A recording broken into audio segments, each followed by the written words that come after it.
भारतीय हवाई क्षेत्रात 65% जास्त अधिक वर्चस्व गाजवणाऱ्या आणि हवाई वाहतुकीवर स्वतःची मक्तेदारी सांगणाऱ्या इंडिगो एअरलाइनवर गेल्या आठवड्यात सुरक्षेच्या नियमांचा एक मोठा आर्थिक बॉम्ब पडला।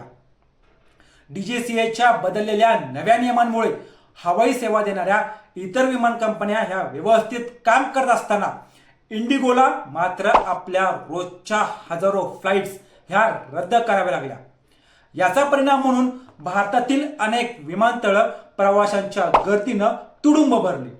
इतर विमान कंपन्यांचे तिकीट दर हे आभाळाला भिडले आणि देशभरात प्रवाशांचे मोठे हाल झाले, त्यांना मनस्ताप सहन करावा लागला। कमीत कमी कर्मचाऱ्यांमध्ये जास्तीत जास्त काम करून घेणाऱ्या इंडिगोच्या कठोर धोरणाला पायलटसाठी लागू झालेल्या विश्रांतीच्या नवीन नियमांचा मोठा फटका बसला, ज्यामुळं इंडिगोचं संपूर्ण नेटवर्क जे होतं तेच कोलमडून पडलं। नमस्कार, मी किशोर वलकवडे आणि आपण पाहतात विषयच वेगळा। डीजीसीए म्हणजेच नागरी उड्डाण महासंचालनाने पायलटचा थकवा कमी करण्यासाठी आणि आंतरराष्ट्रीय सुरक्षा मानकांशी म्हणजेच ISI स्टँडर्डशी जुळवून घेण्यासाठी लागू केलेले कठोर फ्लाइट ड्युटी टाइम लिमिटेशन्स लागू केले। नव्या नियमांचा शॉक आणि टाइम टेबलची घडी या सुधारित नियमांमुळे इंडिगोचं वेळापत्रक पूर्णपणे बिघडलं। वैमानिकांच्या साप्ताहिक विश्रांतीचा वेळ हा 36 तासांवरून वाढवून त्यात 48 तास करण्यात आला। याचाच सर्वात मोठा फटका हा इंडिगोला बसलेला आहे। तसंच रात्रीच्या कामांवर बंधन हा एक नियम महत्त्वाचा ठरला आहे।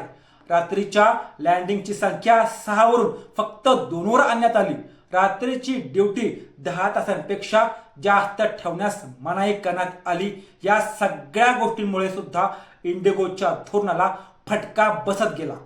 इंडिगोचं मॉडेल हे रात्रीच्या नियमित उड्डाणांवर आणि विमानांना जलद गतीनं पुन्हा उड्डाणासाठी तयार करण्यावर अवलंबून होतं।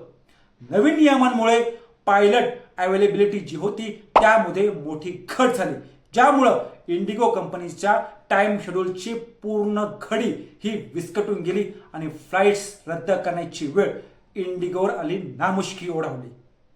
इंडिगो कंपनीनं नवीन FDTL नियमांचं पालन करण्यासाठी आवश्यक असलेल्या अतिरिक्त वैमानिकांची संख्या विचारात घेतली नाही असं सुद्धा बोललं जातंय।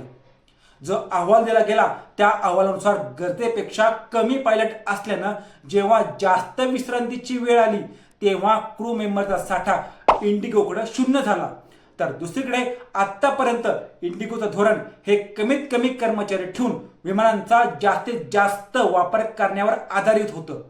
या बफर डेफिसिट मॉडेलमुळे FDTLच्या नियमांमध्ये छोटासा बदल झाला असला तरी त्याचं रूपांतर मोठ्या संकटात झालं। इंडिगोचा हिस्सा बाजारात 65% असल्यानं त्यांचे ऑपरेशन थांबलं आणि त्याचा परिणाम देशभर पसरला। विमानतळावर प्रवाशांची मोठी गर्दी होत गेली। इंडिगोच्या फ्लाइट्स रद्द झाल्यानंतर प्रवाशांचा संताप वाढला आणि गोंधळानंतर डीजीसीए आणि सरकारने इंडिगोच्या विरोधात कठोर भूमिका घेतली।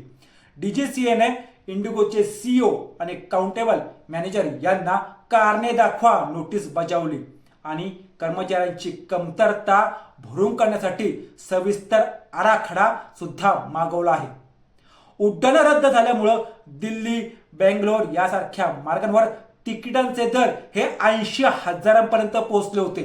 सरकारने तात्काळ हस्तक्षेप करत निवडक मार्गांवर दरांची कमाल मर्यादा लागू केलेली आहे।